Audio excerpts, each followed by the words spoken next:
এহরাম বাঁধা 1 নম্বর ফরজ, 2 নম্বর ফরজ আরাফায় অবস্থান করা, 3 নম্বর ফরজ হচ্ছে এই তোয়াফে জিয়ারত করা। তো আপনি 3 দিন পর্যন্ত সময় পাবেন তোয়াফে জিয়ারত করার জন্য, কিন্তু চেষ্টা করবেন প্রথম দিনই তোয়াফে জিয়ারতটা সম্পূর্ণ করে ফেলা। এখন বিকালের দিকে আমরা রওনা করেছি তোয়াফে জিয়ারত করার জন্য। যেহেতু আমরা সারাদিন ব্যস্ত ছিলাম, এখন আমরা তোয়াফে জিয়ারত করব, ফরজ তোয়াফ করব, সাফা মারওয়া সাই করব, তারপরে আমরা মিনার উদ্দেশ্যে মক্কা থেকে আবারও রওনা করব। আলহামদুলিল্লাহ, দেখতে পাচ্ছেন আপনারা আমরা মিনার ময়দানে চলে এসেছি। মিনার ময়দানে রাত্রি যাপন করার পরে এখন যে চিত্রটি আপনাদেরকে আমি দেখাবো, 11ই জিলহজ 10ই জিলহজ রাতে মিনায় এসে আমরা রাত্রি যাপন করেছি, এটি সুন্নাত।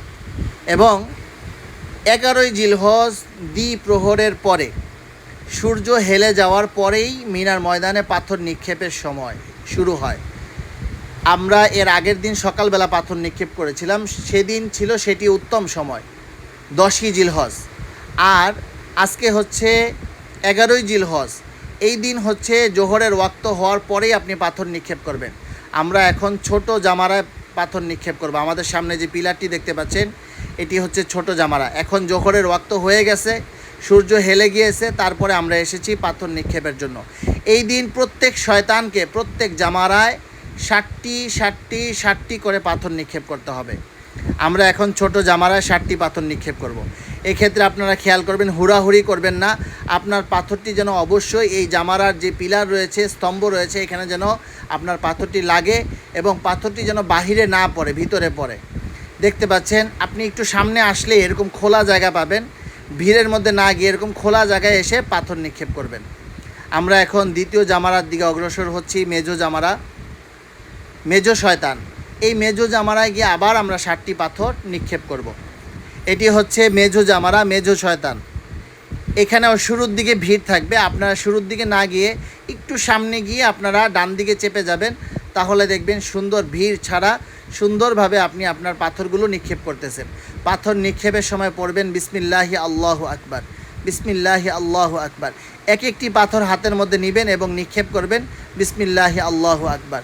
সুন্দরভাবে আস্তে আস্তে পাথরগুলো নিক্ষেপ করতে হয়, এটাই হচ্ছে সুন্নত। শুধু দর্শক, আমরা একেবারে বড় জামারায় চলে এসেছি। বলেছিলাম 11ই জিলহজ প্রত্যেক জামারায় 60 এরকম 3 জামারায় 21টি পাথর নিক্ষেপ করতে হবে। আমরা এখন বড় জামারায় চলে এসেছি। জোহরের ওয়াক্ত হওয়ার আগেই পাথর নিক্ষেপ করা যাবে না, এর নিক্ষেপের সময় শুরু হবে জোহরের ওয়াক্ত হওয়ার পরে।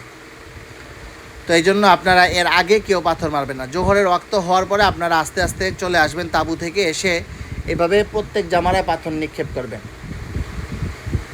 এটি হচ্ছে 11ই জিলহজের আমল।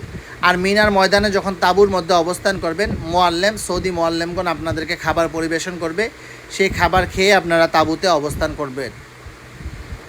এবং তখন আর আপনাদের গায়ে এহরামের কাপড়ও থাকবে না, যেহেতু আপনারা এর আগের দিন মক্কায় হালাল হয়ে গিয়েছিলেন কুরবানি করে। তো আপনারা আস্তে আস্তে পাথরগুলো নিক্ষেপ করবেন। আলহামদুলিল্লাহ, সুধী দর্শক, আজকে হচ্ছে 12ই জিলহজ। 12ই জিলহজ হজের কার্যক্রম আজকে মোটামুটি শেষ হয়ে যাবে।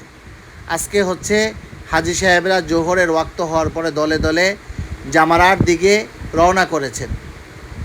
আমরা এই ভিডিওটি গত বছরের হজে ধারণ করেছিলাম, পৃথক পৃথক ভিডিও ছিল। সম্পূর্ণ ভিডিওটি একত্রিত করে আপনাদের সামনে হজের ধারাবাহিকতাটা তুলে ধরার চেষ্টা করছি।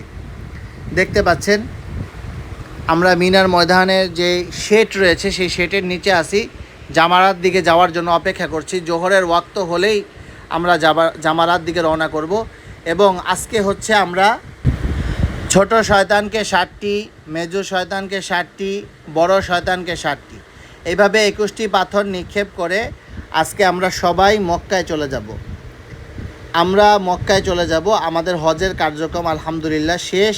শুধুমাত্র মক্কা থেকে বিদায় নেওয়ার আগে একটি বিদায় তোয়াফ আছে, যেই তোয়াফটি করতে হয় কাবা শরীফ, বাইতুল্লাহ শরীফ 7 বার চক্কর দিয়ে। সেই তোয়াফ করার মাধ্যমে হজের সমস্ত কার্যক্রম শেষ হয়ে যায়। দেখতে পাচ্ছেন 12ই জিলহজ আমরা আবারও জামারায় চলে এসেছি। ছোট জামারায় 60টি, মেজো জামারায় 60টি, বড় জামারায় 60টি, এইভাবে 21টি পাথর নিক্ষেপ করব। আমরা যে পাথর সংগ্রহ করেছিলাম সে সময় আমরা 70টি পাথর সংগ্রহ করেছিলাম। প্রথম দিন 60টি, পরের দিন 21টি, তার পরের দিন 21টি, এইভাবে 49টি পাথর আমরা 3 দিনে নিক্ষেপ করে শেষ করব। আরও 21টি পাথর থাকবে। যদি কোনো ব্যক্তি এই দিন মক্কায় যেতে না পারে, মিনার মধ্যেই থেকে যায়, দেরি হওয়ার কারণে, কোনো কারণে যদি দেরি হয়ে যায়, মাগরিবের সময় যদি ওনারা মিনা ত্যাগ করতে না পারেন, তাহলে তারা পরের দিন পাথর নিক্ষেপ করে মিনা ত্যাগ করবেন। অর্থাৎ 13ই জিলহজ প্রত্যেক জামারায় 60টি 60টি 60টি 21টি পাথর নিক্ষেপ করে ওনারা তারপরে মক্কায় ফিরবেন। এই হচ্ছে হজের মূল কার্যক্রমগুলো।